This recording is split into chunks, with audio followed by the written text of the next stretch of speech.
आप देख रहे हैं अमेज नाउ।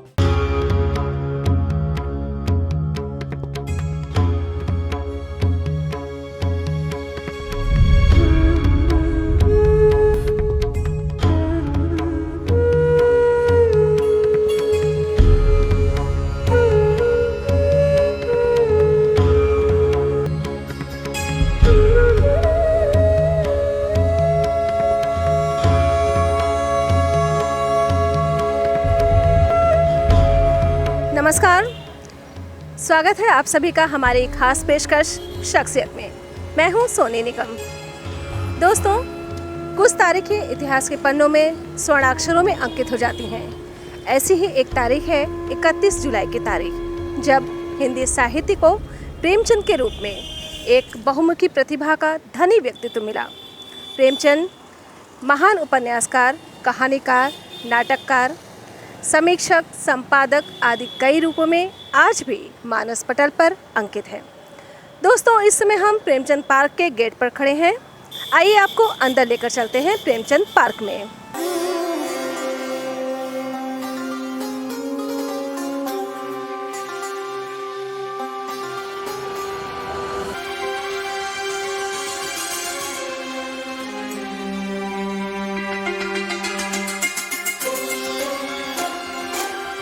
इस समय हम प्रेमचंद पार्क में खड़े हैं और हमारे पीछे ये जो आप भवन देख रहे हैं, ये प्रेमचंद साहित्य संस्थान का भवन है। यहाँ पर प्रेमचंद जी कई वसंत अपने बिताए हैं। यहाँ पर वो रहते थे और वीर बहादुर सिंह के मुख्यमंत्री काल में इस पूरे एरिया को घेर करके प्रेमचंद पार्क बना दिया गया। उस समय के विकास प्राधिकरण ने यहाँ की थोड़ी रख रखाव कर दी थी। हमारे यहाँ पर प्रेमचंद पार्क में प्रेमचंद जी की आदमकद प्रतिमा लगी हुई है।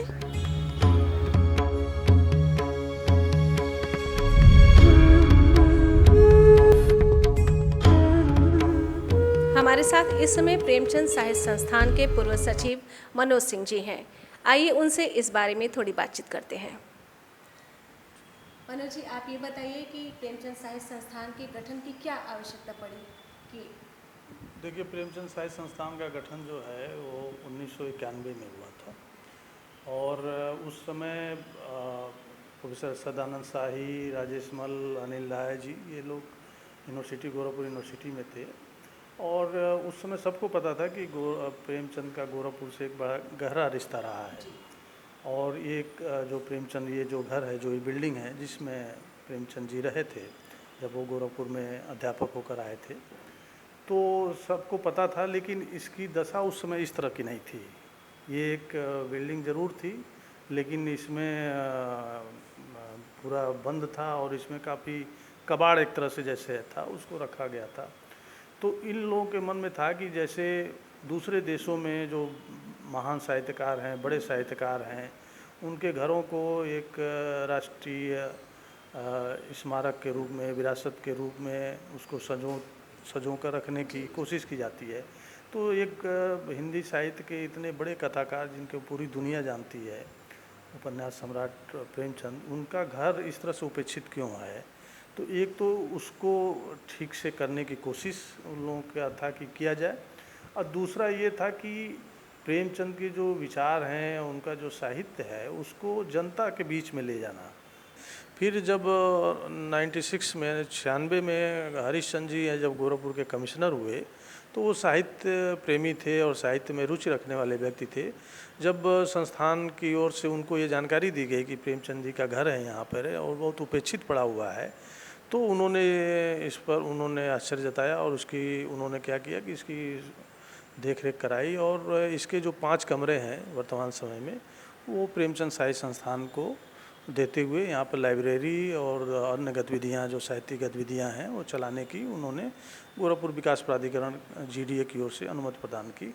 और उसके बाद 96 में ये प्रेमचंद साहित्य संस्थान यहाँ आ गया। तब से ये लाइब्रेरी चल रही है और संस्थान की ओर से एक साखी पत्रिका है, उसका प्रकाशन होता है। इसके अलावा कर्मभूमि है, जो एक स्मारिका के रूप में अनियतकालीन प्रकाशन होता रहा है, लेकिन अब वो भी मैगजीन के रूप में वो प्रकाशित होगी। तो और इसके अलावा हर महीने यहाँ पर कथा गोष्ठी, कविता पाठ, नाटक और इस तरह के और गतिविधियाँ यहाँ कार्यक्रम होते हैं। आप किसी और जगह भी आप जाइए जहाँ कोई पार्क हो तो वहाँ लोग घूमने और कुछ समय व्यतीत करने के लिए आते हैं, लेकिन यहाँ पे लोग किताबें पढ़ने के लिए आते हैं, यहाँ लोग नाटक देखने के लिए आते हैं, यहाँ वैचारिक गोष्ठियों में शिरकत करने के लिए आते हैं, यहाँ कहानी पाठ में शामिल होने के लिए आते हैं और लगातार साहित्यकारों का और साहित्य प्रेमियों का यहाँ पर एक आना जाना लगा रहता है। तो इस जगह को एक सांस्कृतिक केंद्र के रूप में स्थापित करने के लिए जितना भी प्रयास हो सकता था वो हम लोगों ने किया है। 50-60 के दशक में स्वर्गीय रमाशंकर शाही ने इस पूरे स्मृति केंद्र को प्रेमचंद स्मृति केंद्र के रूप में विकसित करने का प्रयत्न किया था। उपन्यास सम्राट प्रेमचंद का गोरखपुर से बहुत गहरा संबंध है। उनके बचपन के 4 वर्ष यहाँ बीते तो जवानी के 4.5 वर्ष भी। वो 1892 में पहली बार गोरखपुर आए जब उनके पिता श्री अजायबलाल का तबादला गोरखपुर में हुआ। वो डाक मुंशी थे। वहीं गोरखपुर में ही राउत पाठशाला से और फिर उसके बाद मिशन स्कूल से उन्होंने 8वीं तक की पढ़ाई पूरी की। गोरखपुर में स्कूल से बाहर उनके अनेक विश्वविद्यालय थे। गोरखपुर प्रेमचंद की निर्माण भूमि और कर्म भूमि भी था। बाले मियाँ मैदान पर चलने वाली पतंगबाजी हो या गुल्ली डंडा, लालडीगी पार्क की रामलीला हो या रेती स्थित बुद्धिलाल बुक सेलर की दुकान, जाने अनजाने इन्हीं जगहों पर कहानीकार प्रेमचंद का जन्म हुआ। गोरखपुर में ही उनकी मुलाकात महावीर प्रसाद पोद्दार से हुई, जिन्होंने अपने कलकत्ता स्थित प्रकाशन हिंदी साहित्य पुस्तक से एजेंसी से प्रेमचंद जी की प्रेम पचीसी, सेवा सदन और प्रेमाश्रम प्रकाशित किया।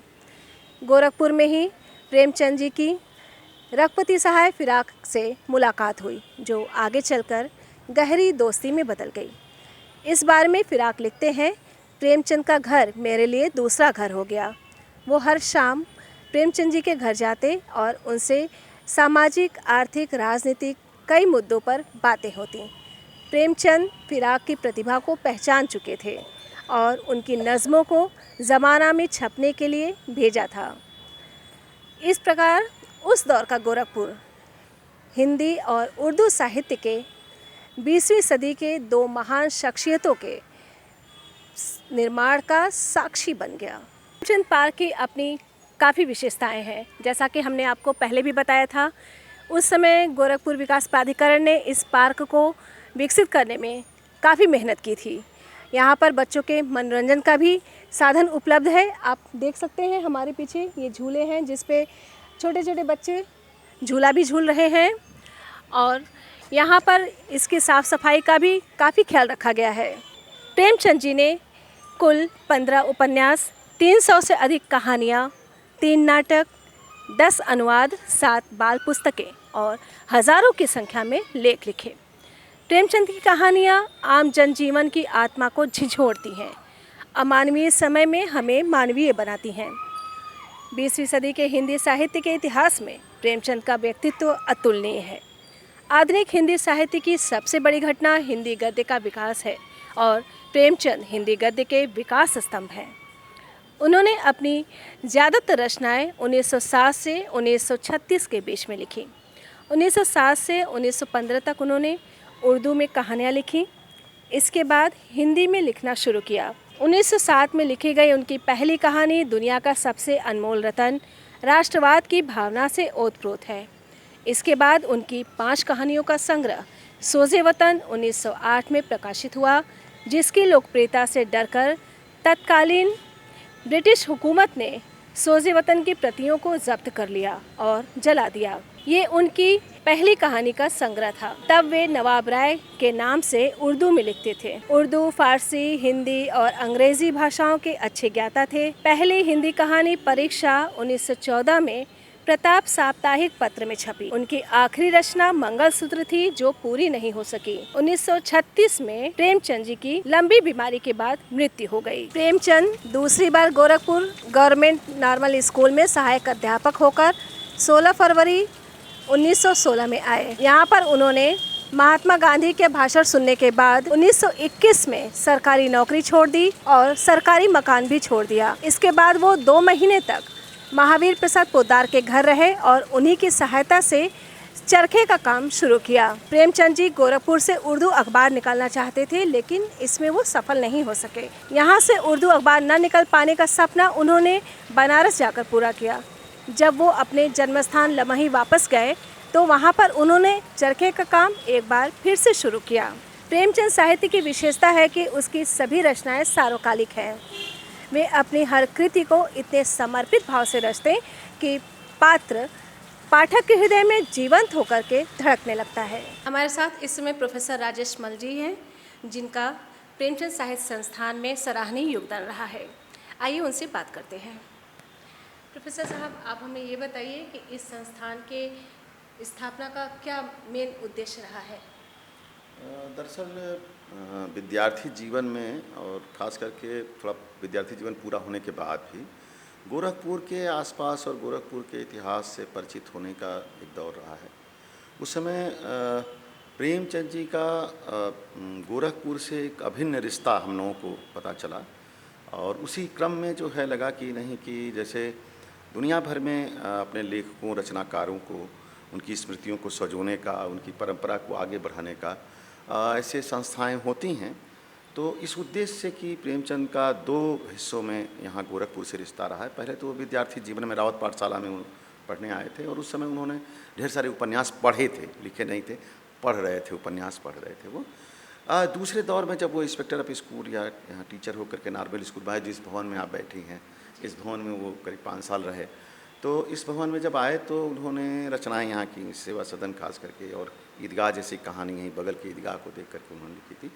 तो इस तरह की चीज़ें जब पता चली तो ये जब जानकारी हुई तो हम लोगों को भी लगा कि एक संस्था होनी चाहिए ऐसी जो प्रेमचंद के स्मृतियों को सजोए। देखिए ऐसा है कि जो विगत वर्षों में हम लोगों का काम था वो एक ट्रेडिशनल काम था। ट्रेडिशनल मतलब ये है कि हम एक एकेडमिक काम कर रहे हैं, रिसर्च करा रहे हैं, साहित्यिक सांस्कृतिक आयोजन कर रहे हैं, नाटक का कार्यक्रम कर रहे हैं, रचना पाठ का कार्यक्रम कर रहे हैं। लेकिन इन 2-3 वर्षों में और थोड़ा सा और पीछे चले हम लोग तो जो मीडिया का या कहा जाए कि वेब दुनिया आई, उस वेब दुनिया ने हम लोगों को थोड़ा पीछे कर दिया। पुस्तकालयों की जगह पर अभी पुस्तकालय की ज़रूरत है। तो अभी जो हम लोगों का टारगेट है इस वक्त, तो 2 चिंताओं से हम लोग परेशान हैं। एक पहली चिंता तो ये है कि ये बरसात में हल्का सा सीलन आ जाती है, टपकता, इससे किताबें ख़राब होती हैं। तो एक समस्या तो ये ज़रूर है, लेकिन इस पर भी हम लोग विचार कर रहे हैं और जीडी से बात कर रहे हैं और जल्दी ही ये भी ठीक हो जाएगा। तो हम इसको थोड़ा सा पुस्तकालय से रिसर्च सेंटर की तरफ ले जा रहे हैं कि आपको एक क्लिक पर ऑनलाइन दुनिया भर में, देश भर में जो कुछ भी प्रेमचंद पर लिखा पढ़ा गया है वो सब प्रेमचंद साहित्य संस्थान के पास हो और उसका एक हार्ड कॉपी और उसका मेमोरी यहाँ पर मौजूद हो। ये अगले 1 साल 1.5 साल में हम इसे अचीव कर लेंगे। तो काम तो हम लोगों ने बहुत किया है और उसको क्या कहते हैं, उसका डॉक्यूमेंटेशन बहुत अच्छा अभी नहीं किया हम लोगों ने। अब लग रहा है कि हम लोग भी इस तरह से एग्जीबिट करेंगे तो ज़्यादा बेहतर करेंगे। और एक और चीज़ है जो अगला हमारा महत्वपूर्ण मिशन है कि गोरखपुर में आने वाला कोई भी आदमी जो थोड़ा भी साहित्य और लिखने पढ़ने की दिलचस्पी रखता है तो प्रेमचंद साहित्य संस्थान में 1 घंटा वो रुके और रुक जाएगा। वो इतनी हम व्यवस्था यहाँ कर देंगे। तो इसको इस तरह से हम बना देंगे कि कोई भी आए तो 40-45 मिनट जो है वो घूमें।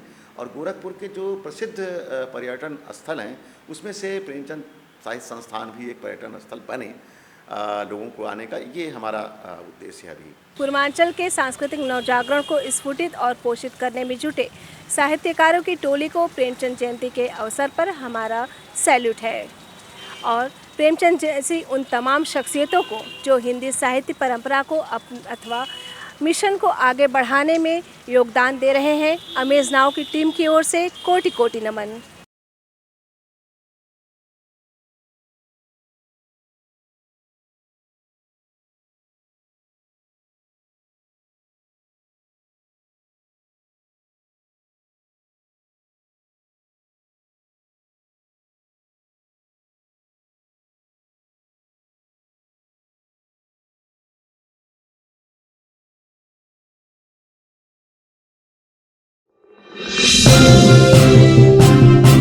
आप देख रहे हैं अमेज नाउ।